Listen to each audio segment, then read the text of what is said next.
तो वहाँ की जनता ने बहुत विश्वास किया था। मेरी पत्नी जो थी पूरे बिहार में या कई जगहों कई राज्यों में लीजिएगा तो सबसे ज्यादा वोटों से चुनाव जीती हुई है और जनता ने बहुत विश्वास किया है। उसी विश्वास के साथ हम लोग चाहते हैं कि विधानसभा में जाए। जो एक दायरा है नगर निगम का उसमें काम हो रहा है मेरी पत्नी के द्वारा, मेयर माननीय मेयर जी के द्वारा। अब उससे ऊपर के दायरे में बेतिया शहर को और ठीक करने के लिए जरूरत है। यही सोच के साथ निर्दलीय प्रत्याशी के रूप में हम लोग लड़ रहे हैं कि सभी धर्म, सभी जाति, सभी लोगों का जनमत मिलेगा, आशीर्वाद मिलेगा और बेतिया के लिए कुछ करके दिखाएंगे। सदन में आवाज उठाएंगे, पुरजोर आवाज उठाएंगे। जो आपको 5 साल का अगर मौका बेतिया से मिलता है तो कुछ करके दिखाने की इच्छा है। यही आशीर्वाद के साथ आगे बढ़ रहे हैं। क्या कहिएगा मैडम, आज सर के द्वारा नामांकन दाखिल किया गया, क्या लगता है इस बार बेतिया बदलाव करेगी?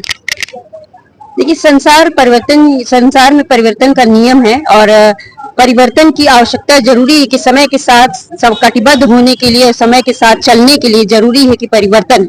और बेतिया की जो स्थिति है, परिस्थितियां बनी हुई है, यहाँ आम जनता की जो भावना है उसमें जरूरी है कि बेतिया में बदलाव चाहिए और बेतिया में बदलाव जरूर आएगा, ये मुझे पूर्ण विश्वास है।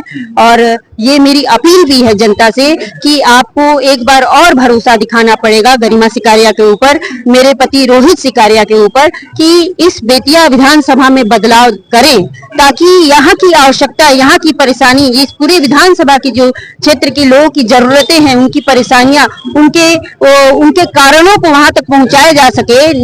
जो हम लोगों ने काम किया है, हम लोगों ने काम धरातल पे किया है, धरातल स्तर से लोगों से हम लोग जुड़े रहे हैं, तो मैं समझती हूँ कि मैं एक माध्यम बन सकती हूँ। मेरे पति रोहित सिकारिया जो निर्दलीय प्रत्याशी के रूप में विधानसभा बेतिया से लड़ने के लिए इच्छा रख रहे हैं, वो एक माध्यम बन सकते हैं इन आम जनता के, इन लोगों के, हर एक धर्म, हर एक समुदाय, हर एक लोगों के, कि उनकी आवाज को वहां तक पहुंचा सके, उनकी जरूरतों को पूरा कर सके और इस बेतिया को, इस मझौलिया को विकास की राह पे आगे ले जा सके। मुद्दा क्या क्या है आपके?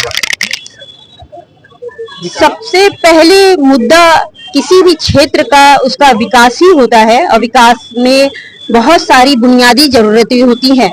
जब तक कि आम जनता, जो जनमानस है, जनमानस की बुनियादी सुविधा, चाहे रोड हो, नाला हो, लाइट हो, ड्रेनेज सिस्टम हो और जल हो, और उसके साथ साथ में उसका खुद का जीवन यापन सही समय, सही तरीके से हो सके, जिसे उसे अपने परिवार के भरण पोषण में कहीं दूसरी जगह जाने की आवश्यकता नहीं पड़े, उसे पलायन नहीं करना पड़े, अपने बच्चों को अच्छी शिक्षा दे सके, अपने जगह पे अच्छी मेडिकल सेवा ले सके, यही है विकास। विकास हर जनमानस से जुड़ा हुआ है, तो प्रत्येक जनमानस की आवश्यकता को पूरा करना ही हमारा उद्देश्य है और इस उद्देश्य के साथ हम अगली विधानसभा में जाना चाहते हैं। विधानसभा में जाने के साथ साथ बहुत सारी बड़ी बड़ी चीजें, बड़ी सोच भी रखते हैं कि उस विकास को पूरा करने के लिए माध्यम एक हो सकता है पर्यटन, क्योंकि हम अपने जगहों पे देख रहे हैं, हमारे यहाँ इतने पौराणिक हमारे मंदिर है और हर लोगों की आस्था उनसे जुड़ी हुई है, हर तरीके की यहाँ पे राजा रानी के द्वारा ऐसी ऐतिहासिक चीजें बनाई हुई है, तो उन सब चीजों को हम लोग पर्यटन से जोड़ के यहाँ रोजगार डेवलप कर सकते हैं और आम जनता की बुनियादी सुविधाओं को पूरा कर सकते हैं और विकास के राह में आगे बढ़ सकते हैं।